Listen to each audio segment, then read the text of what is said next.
different backgrounds. Some of them may have done bachelor's, master's degrees, mature students, etc.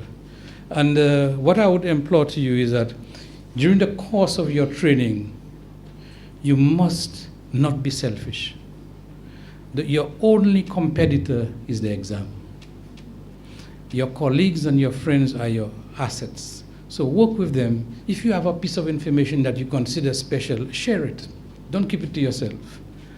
What you'll find, though, is that what you thought you knew, when you begin to explain it to somebody else, you realize you really don't know it as well as you thought you did. And you have to go back in the book and clarify. So the sharing of knowledge, because you all are a small group, and for several years you'll be together. You'll be like brothers and sisters.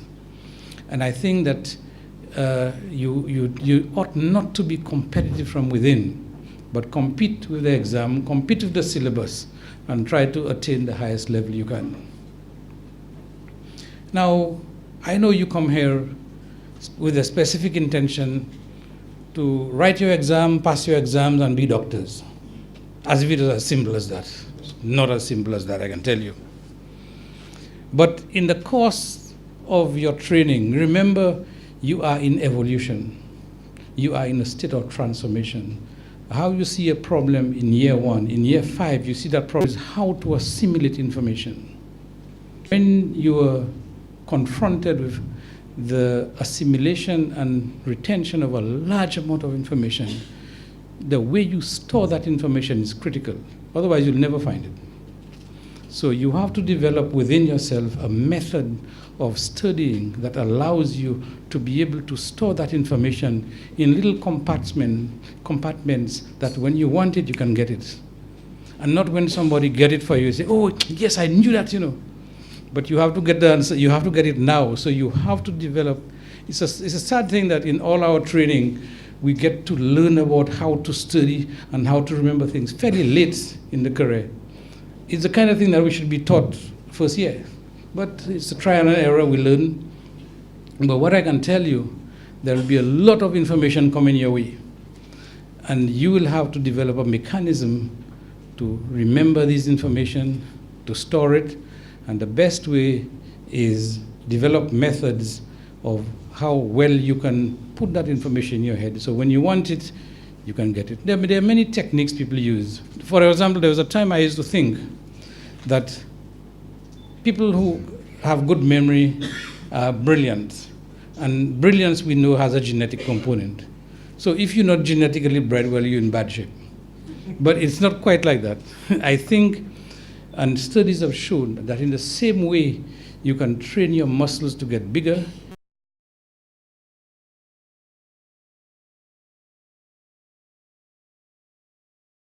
memory hook techniques or memorizing things, which I think is the worst of all. Because sometimes you have mnemonics and you forget what the mnemonics mean and you're back to square one.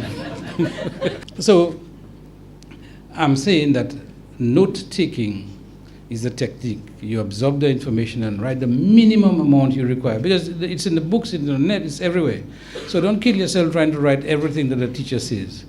Try to understand it instead. And when you are when you are challenged with information, make sure that you develop a technique that you're familiar with, so you can actually remember as much of that information as possible.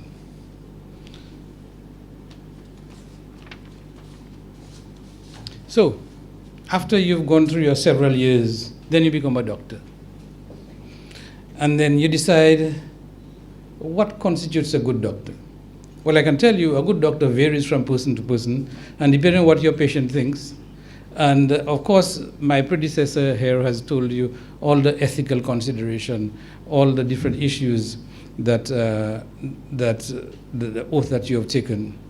But I can tell you, your patients think quite differently of you. They think that you must have excellent bedside manners, which is true.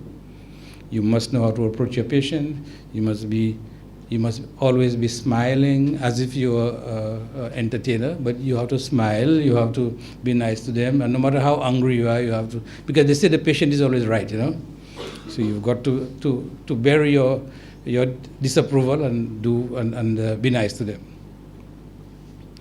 And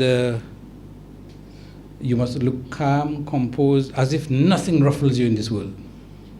You may have your problem, but this is what your patient expects of you. They expect you to be so bright that you know everything in the world. So they will not be nice to you if you pick up a book and say, let me see what your diagnosis is all about, and pick up a page. They will not understand that. So you've got to be able to have enough information and don't seem as though you're lacking in knowledge. Because the whole medicine thing is about, a lot of it is about how confident your patient is about you. And you have to make your patient feel comfortable. You have to be extremely honest with them. Very, very honest. If you don't know, there are many ways of saying that you're getting a second opinion, or you can get back to them. But do not pretend that you know all and really don't know all. Your patient also expects you to be infallible. You can't make mistakes. You must always know everything. And so you have to, in the pursuit of your practicing your skill, you have to be cognizant of what the users of your skill think of you. Because no matter how much you think of yourself, you may find that they think something totally different from you. And you might be the last person to know. Because they'll tell their friends and you say, oh, Dr. Surage is always looking so serious. I don't know what happened to this man. I know when you're coming to see your patient, not all the time your mind is occupied elsewhere, but they perceive, they're very sharp, they perceive that as if you're angry, but you're not. So these things elevate the expectation of you. A good doctor, it also depends on what your colleagues think of you. Well, your colleagues' expectation is different, because if I ask you what yardstick you use to measure how good a doctor you are, the patient have a different yardstick to you. Their expectation is more like show business. They want you to be nice to them, etc. But your colleagues are different. Your colleagues are at your level, and they expect a high level of professionalism from you, a high level of ethics from you. They want to know that you are a team player, especially if you're working on the wards.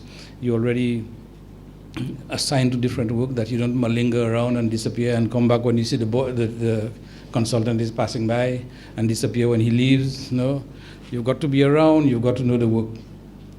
And if you are taking evening duties or weekend duties, or there's a holiday, you must be able to share that workload, and just don't let your other colleagues in the deep end while you're on the beach climbing somewhere.